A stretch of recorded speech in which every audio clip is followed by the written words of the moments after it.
Otez pas tous, bienvenue sur la chaîne des panafricanistes par essence, par conviction et par excellence. Celle des citoyens kémites par nécessité et obligation de combat. Nous sommes une chaîne qui n'est guidée que par nos ancêtres et rien que par les ancêtres qui appartiennent à l'égrégore du monde noir. Par conséquent, nous ne croyons en aucun Dieu venu de l'étranger. Toutefois, cette vidéo n'est aucunement destinée à inciter à la haine ou à la violence, car nous menons un combat qui est d'abord et avant tout spirituel, intellectuel et démocratique. Ensuite, il est politique, géopolitique et géostratégique. Contre l'impérialisme, le colonialisme, le néocolonialisme et l'endo-colona, qui sont tous qualifiés de crimes contre l'humanité. Nous menons ce combat sur la base du principe fondamental que nous avons hérité de nos ancêtres kémites, qui est celui de la Mahat, c'est-à-dire solidarité, vérité et justice. Vous êtes donc en droit de connaître la vérité et nous avons l'obligation de vous dire la vérité, rien que la vérité, afin que justice soit rendue au continent africain. Et ça, c'est notre modeste contribution dans cette noble lutte en faveur de la souveraineté, la dignité, la solidarité et l'unité africaine. C'est exactement ça que nous appelons le panafricanisme. Bien-aimés frères et sœurs, ça chauffe au Congo démocratique. La France se croyait en terrain conquis. La France et les pays occidentaux se croient toujours à Berlin en 1885, en Afrique et notamment au Congo démocratique.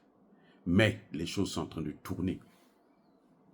L'ambassadeur de France a quitté l'ambassade par la petite porte, sous très haute surveillance. Une escorte de blindés pour le sortir de l'ambassade. Les Congolais sont très remontés.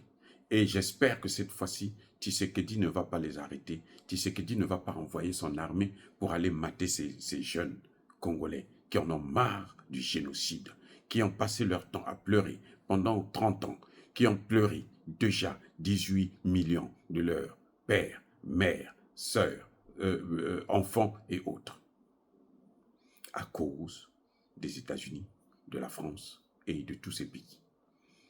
Les Congolais ne veulent plus voir les Français là-bas. Après avoir saccagé les locaux de Canal+,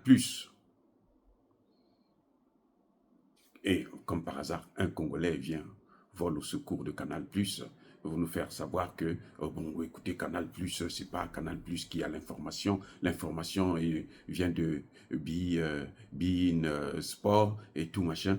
C'est de la bêtise. C'est Canal+ qui prend notre argent. C'est pour nous donner la vraie information. Si Canal+ n'est pas capable de nous donner la vraie information, alors Canal+ n'a plus de raison d'être. Eh oui. Ils n'ont qu'à aller en France. Là où on contrôle les médias. Chez nous, il y a la liberté de la presse. Donc Canal+ doit nous dire la vérité, doit nous montrer les images réelles, pas des images sélectionnées pour protéger des génocidaires. Et avec cet argent, la France contribue à entretenir le terrorisme.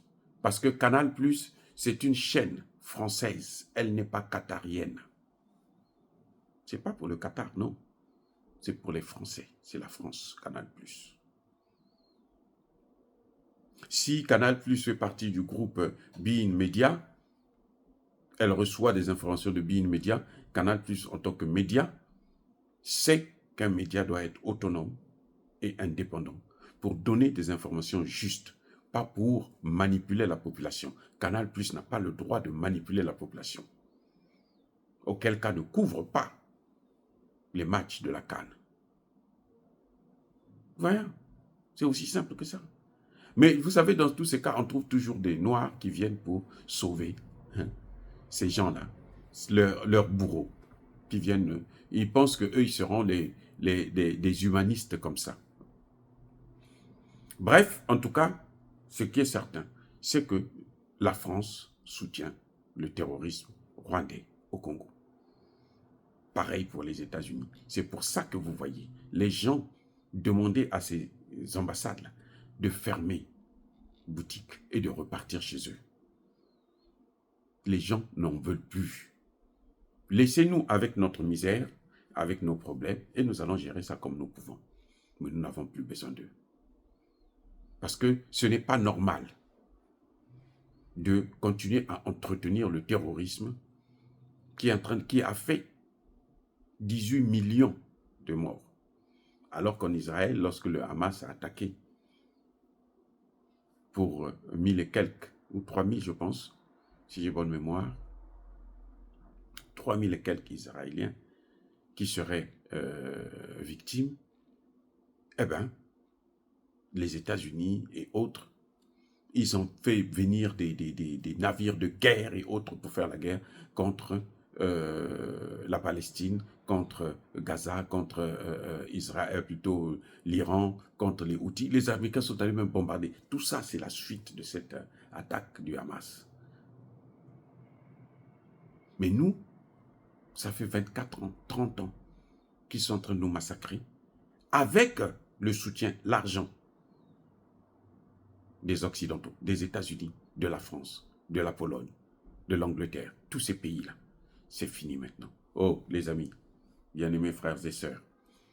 En tout cas, Tshisekedi devrait se mettre de côté et il devrait suivre la position des Congolais, qui est celle de changer de partenaire. Chercher à avoir un partenaire plus sérieux. Et le plus sérieux dans ce domaine, c'est bien évidemment la Russie. C'est la Corée du Nord, c'est l'Iran, dans une certaine mesure la Chine et la Turquie. Dire cela, c'est inciter à la haine ou à la violence. Non. Nous avons assez pleuré, nous ne voulons plus pleurer à cause du Rwanda, soutenu par les puissances occidentales. Et c'est pour ça que nous sommes obligés de soutenir tous les patriotes qui sont en train de mettre des moyens en œuvre pour nous débarrasser de ces bourreaux.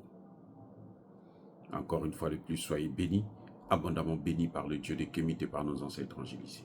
Mais que tous ceux qui persécutent le continent africain le pillent et le déstabilisent, qu'ils soient noirs, blancs, chinois, arabes, juifs, indiens, qui qu'ils soient punis, maudits, foudroyés, neutralisés, écrasés, effacés par le Dieu des Kémites et par nos ancêtres angélisés. Vive l'Afrique éternelle, j'ai dit et j'assume.